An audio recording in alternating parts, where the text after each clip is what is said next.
Salibonani, ngiyabonga kakhulu ngokuthi liklikhe ku-video leyi.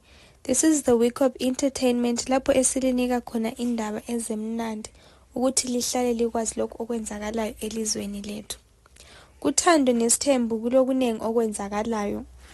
Umpumelelo yena uthi ufuna isithembu, kodwana lokhu akusikho okwethusa abantu.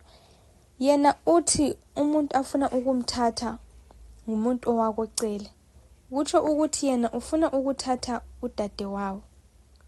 Ulamantombazana amabili ayaziwayo lapha ekhaya, kodwana-ke akafuni ukuthi aqale ukutshada wona. Ufuna ukuthatha leyi engayaziwayo, ingane eyakucela. Lokhu-ke sokudanise abazali bakhe, ikakhulu omama bakhe. UMacele uyatsho nje ukuthi indaba leyi inkulu kakhulu ngoba kulento eyayenzakalayo phakathi kwakhe loMayeni. Laye akakwazi ukuthi uMayeni wagcina esemxolele yini okwangempela kumbeni bayaphilisana.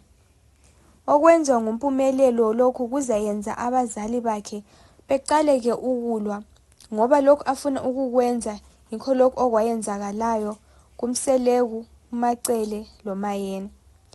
Yikho-ke ukuphela kwevidiyo leyi, umelele-ke elandelayo. Don't forget to hit the subscribe button.